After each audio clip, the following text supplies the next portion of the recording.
I now welcome representatives from the Civil Aviation Safety Authority via video conference. Terrific. I apologise that we're running a little late. For the Hansard record, could you please each give your name and the capacity in which you appear today?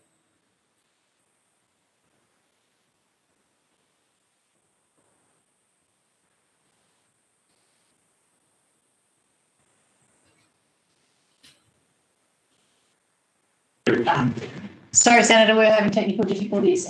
Pip Spence, CEO, Civil Safety Authority. Chris Monahan, Executive Manager, National and Standards.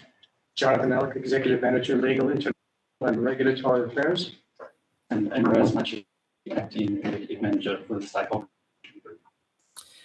Do you wish to make an... Yes, Senator, I would. To start off with, thanks very much for the opportunity to address the committee. I've been in the role now for just over 6 months, and over that time I've tried as many people as possible to help ensure that I have a good understanding of the needs and expectations of the GA community and what CASA can really do to support GA in Australia. Our primary focus is always aviation safety, but we also continue to take a pragmatic and proportionate approach to the achievement of the objective. The last 18 months has been challenging the aviation industry has ever faced, and I'm very proud of the way CASA has responded, a risk-based approach to providing industry with more flexibility without compromising safety. For the GA community, this includes deferring medical renewals where pilots couldn't access it and deferring pilot proficiency checks when pilots weren't able to access examiners. We'll also continue to work closely with industry as we return a lot of activity that is close to what we were used to pre-COVID. Looking forward, CASA is committed to working constructively with the GA community and is very mindful of the challenges that GA operators face. As I said, while safety is our primary consideration, as required by the Civil Aviation Act, we continue to take very seriously the need to consider economic impact and risks. We've been actively engaging with the DPM Aviation Advisory Network, committed to a number of priority actions that GAN identified strategy. We are also establishing a general aviation work plan in which we'll articulate the work underway to address long-standing issues raised with us by the community with transparent timelines and schedules to support effective communication and monitoring of progress. This body of work will build a consolidated picture of all the activities we already have underway for general aviation, with the prioritisation of where more efforts need to be focused. Our immediate focus areas are training sector, maintenance for light aircraft and medical station. For flight crew licensing or Part 61, we're renewing on the framework to address issues that industry have already highlighted with us. We intend to re-energise the activity with our aviation safety panel and the technical working group that's established to help us work through the issues and prioritise the reforms. I'm focused on working cooperatively with industry, prioritise this work and address immediate pressure points. I expect this will allow us to simplify the Part 61 structure, particularly in the flying space, by reducing the complexity of existing ratings, endorsements and approvals where appropriate. As part of this work, we'll also examine the potential for harmonisation between recreational and traditional Part 61 flight crew licensing schemes, explore possibilities for more flexibility with a view to flying training activities aimed at the needs of the sector. In the near term, industry priorities for which we hope to have quick solutions include expanding privileges for flight instructors and Part 141 flight training organisations, shifting the delivery of task specialist training from Part 141 flying training operations organisations to allow 38 operators where training can be provided in an operationally context. And we're also looking to introduce a multi-engine class rating. In the main space of Part 43, we're looking at drafting new rules for aircraft in the general aviation sector, which are aimed at reducing costs, providing more flexibility and improving access to aircraft maintenance in regional areas. There will be consultation again with the broader industry in 2022 on these proposals. We will also produce more plain English guides that will support providing increased operators in navigating the rules in the future. Also recognise that there is an opportunity to further expand the licence model to consider how we might tailor, adapt and maintenance engineer licensing arrangements for a general aviation focused LAMI licence.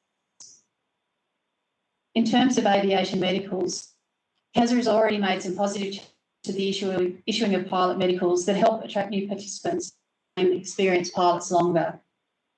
We're currently working with the Part 67 Technical Working Group to develop options for revised basic Class 2 medical, as well as a new Class 5 self-declared medical, and we plan to consult on these publicly. We recognise that the way to address these issues and other priorities in the future is to work closely with the aviation community. We're committed to working through our aviation safety panel, its technical working groups, and others who we engage as we progress this work. We want to support increased clarity and understanding of rules and also co-development of policy and regulations. We recognise we've got a lot to do over the coming months, but listening to the voices of and the GA community is a very strong focus for me and the organisation. Thank you.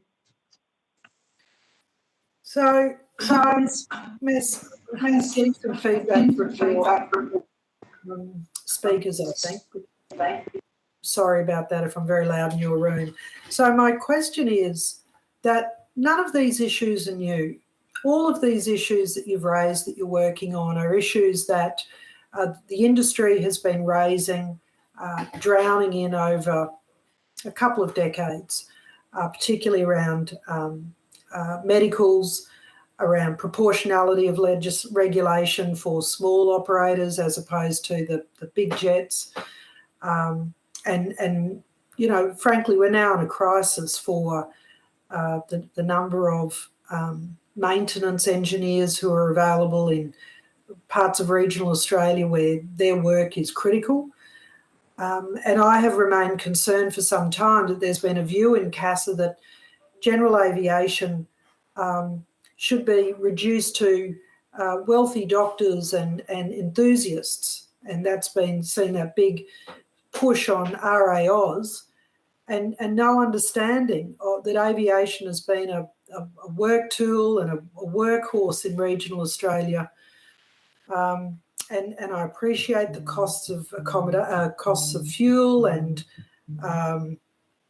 a number of other issues have also made it difficult to remain in the aviation industry. But I feel like CASA has been silent or deaf, I should say, to so much of this. We'll get on to talking about Angel Flight shortly. But, you know, my concern is has CASA changed under your leadership? Or is this going to be like Dick Smith, where CASA just froze him out and just waited for him to go? Well, what active steps are you taking to change the culture of CASA?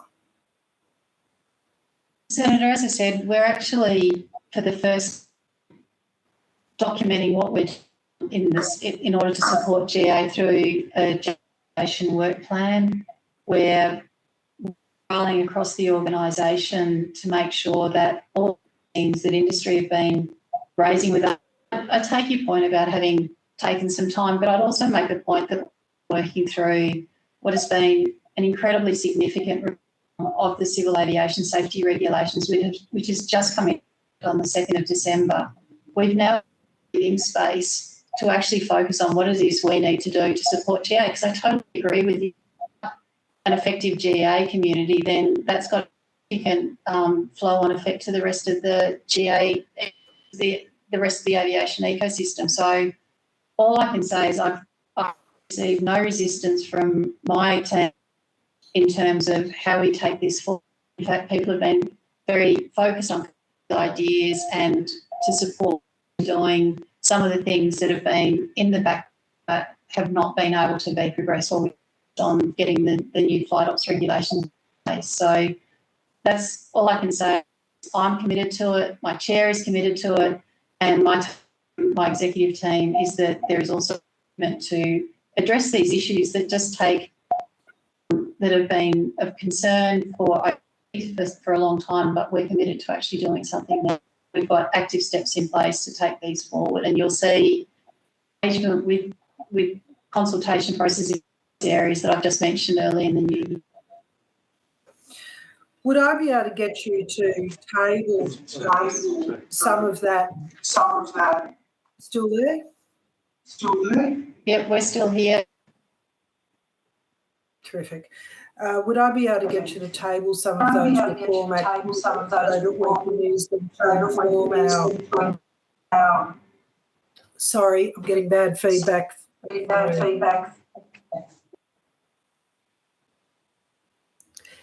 For the committee to inform its recommendations from the evidence that we've heard over the course of this committee, and then see if we can match some of the reform agenda that you're putting in place so that we can hopefully acknowledge or provide some additional recommendations about that.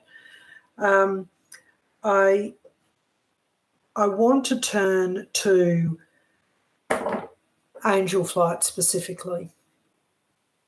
One of the things that I get feedback about across regional Australia is the approach that CASA has had to small operators. And once you get into their gun sites, that they are coming for you. They don't care what cost it is. There is never a middle ground. And I've spoken to you before about a case that's coming up shortly where that gentleman is now in excess of $300,000 worth of legal fees, has been driven out of the profession, and you're about to start another round of legal action. I think Angel Flight is another case in point where you've gone through a Supreme Court action, which I note that was upheld in CASA's instrument, but costs were awarded to Angel Flight on that. I mean, is that a good outcome for an organisation that raises money to send people into town? Well, Senator, to start off with, Angel Flight took us, not us taking Angel Flight to court. And as a fourth agency, we do have to be a model litigant. We cannot not follow up charges is my understanding. So we certainly would to work with Angel Flight. A lot of the issues that raised today, we to get back to notice with some of the other side of the story. We do feel that some of the that's being provided doesn't accurately reflect all of the that we've had with Angel Flight historically, most recently. Well, I take that evidence on notice and respond to the committee. Unfortunately, though, we keep treading over this ground. We had an inquiry specifically into the instrument 2 years ago. We've come back through different estimates processes, but CASA has failed after 2 years to provide to this Senate committee the safety case for having to introduce this instrument. I wonder if you are treating Angel Flight in the same way that you treat the Senate committee. I've got no surprise that they feel they have no choice but to take you to court in order to progress their case. Well, Senator, if it would be helpful, we'll provide to the committee the affidavit that was provided to Mr Monahan to those court proceedings, which does the basis in which we made the instrument with a significant amount of other material, and would be to answer any questions once the committee had an opportunity to go through the detail of that affidavit, because it's probably the best consolidated piece of information that we've got that tells the story. And in relation to the most recent comments, personally, I was quite disappointed with the most recent engagement. I can't comment on what's happened before, but certainly I went into the Angel Flight with a strong desire to work collaboratively with them.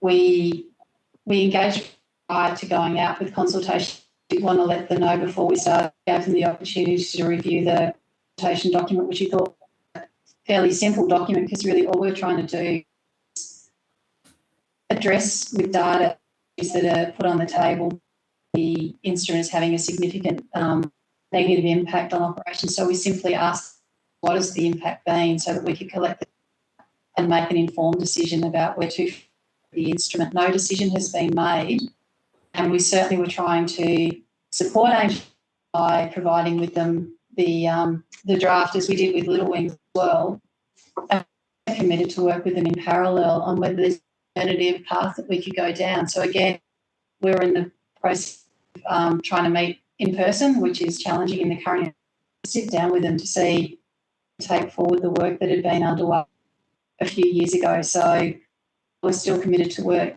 constructively, cooperatively with them. I don't feel that some of the comments that have been made accurately reflected the way we have been trying to engage with Angel Flight. When you say we engage from CASA? So we've, in terms of the work on the instrument, obviously my senior executive team would be involved in different ways. The executive manager for the stakeholder engagement had been identified to work with Angel in relation to the alternative path, and obviously and Dr. Alec, myself are involved looking at the instrument, but we're all involved in all of this, and there's equal ownership in terms of how we make this going forward. So I understand the consultation on the survey was the day before it went out, is that right? It took a bit of time to come together. We spoke to them, I think it might have been on the Wednesday. We'd undertaken to on the Friday, I think it was, but when they said they needed more time to review the document, we tell us when you can, if you've got a week to look at it, work all right for you. So we certainly didn't intend to get pressured into it. We just thought it was such a straight document. They did provide us comments. We took them out and amended the document before we publicly. So just back to the legal costs, does CASA intend to pursue the legal costs against Angel Flight? I might just ask Dr. I mean, the court awarded costs to CASA, unusual, I'd say. And as Spence indicated, we have an obligation to foster care for the funds that were responsible. We spent a considerable amount of spending that action, and we recovered the costs for it. So I'm aware of any basis on which we might not do so. And as I said, we just reasonable for a volunteer organisation that helps out people in regional Australia. I think the other side centre is a government-funded organisation, industry-funded organisation. We do be responsible as well more broadly with. That would be fine, Miss Spence. For 2 years,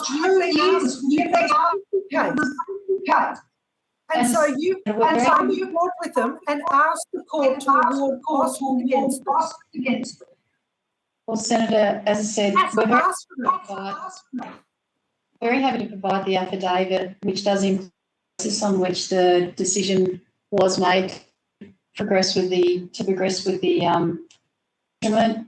I don't agree with the suggestion that there was no analysis, that there was no risk assessment taken or safety basis on which the was made. But I think the simpler thing is that we provide you with the affidavit, the evidence that we use the position that we did, and then we'd be very, very happy to answer any further in response to that. All right. The Senate committee has been asking for that safety test. I think it's 2 years. So by all means, provide the affidavit now. It's very late. And I understand that they might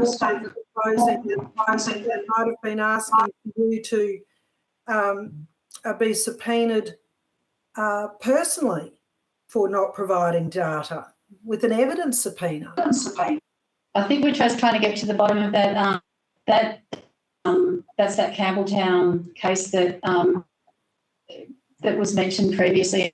Trying to understand what the only time that's been raised with me previously was that we couldn't get to the bottom of how they made that comment, but I am following up on that.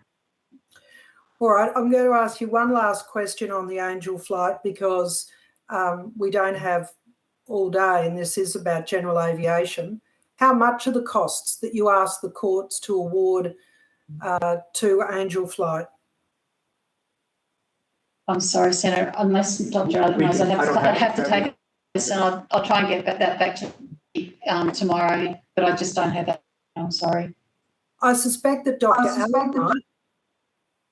Senator, Chair, I have the dollar amounts, and it wasn't so much a question asked for. It was a question of what the court, and I can provide, which we can provide this specifically.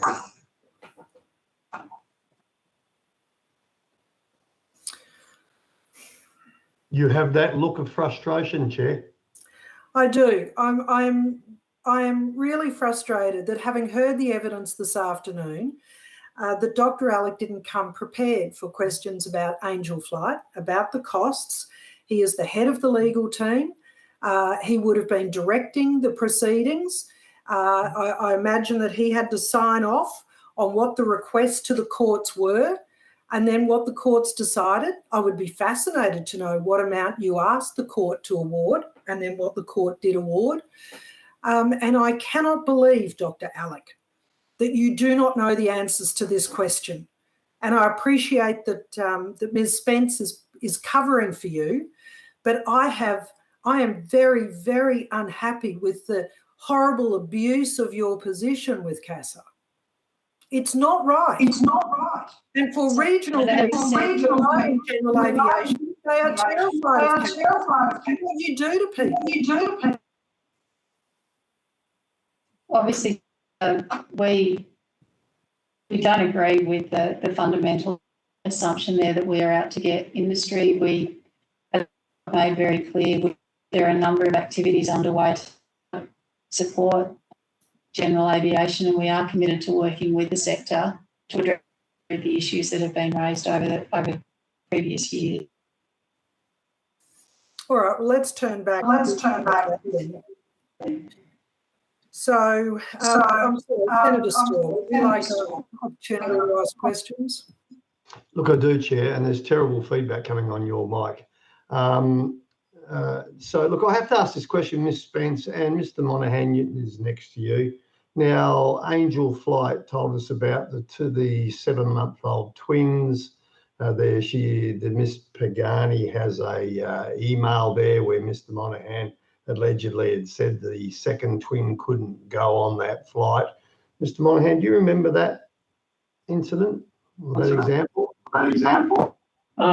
Senator, I remember a discussion about carrying other people, other immediate family member, typically and a child, and that we had discussions about how the unit would then be used in relation to that. So, for example, if you have a parent and a child, it's a direct relationship. If you had a parent and a child, a caregiver that was so equal to the health of that for that support for them, that the parent would make them as part of that, and that was considered acceptable.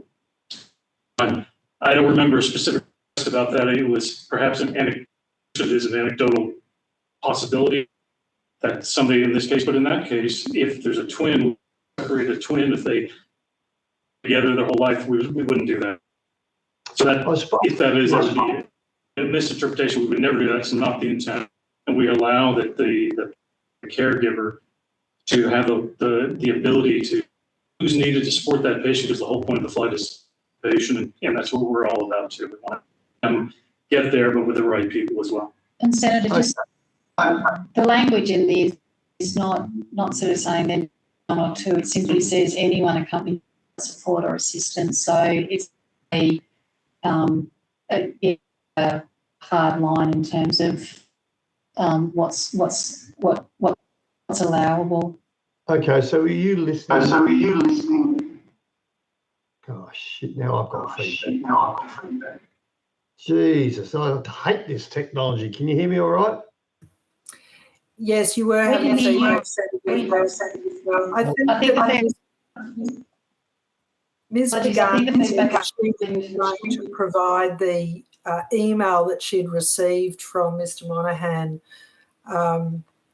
clarifying her request and his response. Sorry, I missed a bit of that, Chair, but that's all. I got the back bit, but that's what I'm saying. Did you hear Angel Flight, Miss Pagani's evidence about having that email? Yes, we did, Senator. Okay. And we're looking to see what we can find as well. All right, but can I just, and without us having it in front, that's why I've asked Ms. Pagani to give it to the Senate, because we're all shooting blind. So can I safely, what I did hear from you, Mr. Monahan, is there is no way known that CASA would have absolutely said that the other twin couldn't accompany the parent and its sibling. Is that correct? I'd say, to the best of my knowledge, absolutely not our intent either. In that Okay. case, it was proposed, at least in my recollection, which is many years ago now, that it was an anecdotal thing in the discussion about how many people you would need in that case right there. You have the parent, and if you had two twins, you probably need another adult with them so they could infants in laps, I think, because you wouldn't have lap. And that would make 4 people, which would have been able as well. So I don't understand, I don't know, and that certainly wouldn't be anything that I would say at the time is to this. All right. Well, the best thing we can do here, as the chair was, I think, was saying, is it's up to Miss Pagani to supply evidence to the contrary, and then we can't push that any further here until we see what that was. So, okay. Now, seriously, Mr. Alec, just tell the chair how much you put in. Tell the chair how much you got awarded. You know darn well. Come on. Senator, I don't have those procedures. I can provide information today. You can do Senator, it now. we'll start asking some questions to see if we can answer today. Perhaps Dr. Alec can test with the team and we can try and get an answer before we finish today. Yeah, well, I'm finished, so I still reckon, Dr. Alec, you know darn well. Anyway, Chair, until we get this evidence from Ms. Pagani, I have no further questions at this stage. Thank you. All right, Dr. Alec, can I ask you, did you inform the CEO that the judge in that most recent case with Angel Flight had argued a desire to have the CEO of CASA arrested as a result of CASA frustrating the court by failing to produce subpoena evidence? I wasn't aware of that, so I didn't advise anybody of that. When this was raised with the Senator, I think it had been brought to my attention and we couldn't find the reference that had been provided. We'll follow up again. Other than the claim. Yeah. As far as I'm aware, there's my arrest at this point in time. Perhaps it was not Angel Flight. Perhaps it was another CASA case. I think it was another CASA case. It was said in Campbelltown. So when it was raised previously, we couldn't find the transcript that described, but in light of the evidence, we'll again. I guess the CASA legal team is so busy that they can't recall all of the cases that they're involved with. That'd be a reasonable question, Dr. Alec? It's a busy team, Senator, but if we advised authoritatively that summons or a subpoena was going to be issued to our CEO, I assure you we would have acted on it. What about if it was just an expression from the judge and his frustration at CASA's slowness to provide documentation? Speculate on what a judge may or may not, but judges oftentimes express their feelings in ways that don't the legal circumstances that are involved. But we are looking into whatever the basis of that claim might have been, and that statement might have been about what it concerned, because I think it came to us in a formal way. And as I said, Senator, as soon as it was raised with me some weeks or months ago, and I raised it, no evidence could be found to support the comment. But again, we'll go back and get the legal team to check further. All right. I've looked back, it was the Andy Pascoe case, so that might save you a bit of time looking for it. I guess what we're landing on is this issue of culture with CASA. You're going to provide on notice the list of initiatives that you are addressing currently to assist general aviation. We've had some terrific evidence, particularly today, around apprenticeships, around the training programs for pilots and for flight maintenance crew. I don't know how quickly you're going to be able to address the lack of proportionality for regulation for small business, particularly regional businesses, compared to some of the big airlines. And I've raised in previous hearings the example of the helicopter operator who, the stack of documentation to be chief pilot, chief maintenance officer, chief training officer, and all the other chiefs that he has to do. Whether or not that makes him any more safe, or whether or not that just allows a bureaucracy to tick that there's so many feet of paperwork, I don't know. But you're 6 months into the job, Ms. Spence. I really do back you. I hold high hopes for your changes, but I am concerned about the culture within CASA, concerned that your crew are, whether or not they are supporting you in this change. And I will continue to call it out because until we see change, until we see more general aviation businesses and the ecosystem of general aviation rebuilding, then it's just words, isn't it? And we just had a discussion with the environment, with the infrastructure department about their engagement with property developers owning airfields and pushing maintenance and flying schools out of those places. I think this is where we are at a real turning point for general aviation, and if these agencies don't care, you guys are the only ones who stand between us having a thriving aviation industry that's not just jets and big airlines. It's actually genuinely that rich culture that provides a breeding ground of next generation for the industry. So I appeal. I can genuinely say, Senator, I've had more engagement with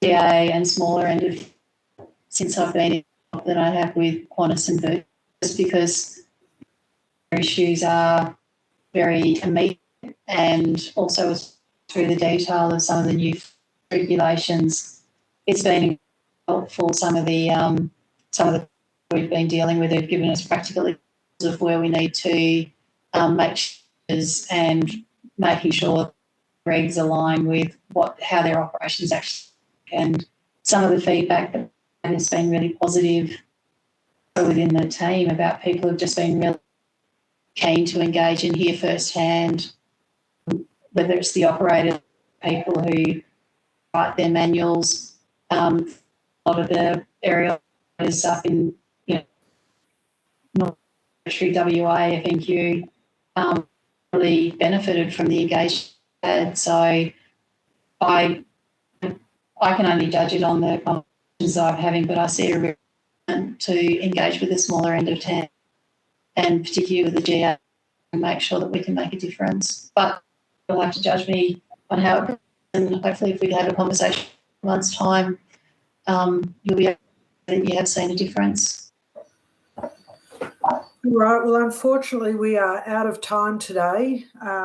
We will see you for estimates. I think it's the 3rd week of February, and I hope we don't have to follow up on any of the questions that we've asked to be tabled today. I had some other questions for you around the country airfields medicals survey, and so I hope your changes to the medicals are going to support, what pilots are telling you. Thank you for your time. All right, Thanks, that concludes today's hearings. Thank you to the listeners who've appeared, especially those who travelled to be here. Thank you to Hansard and Broadcasting. And that concludes today's evidence. Thank you.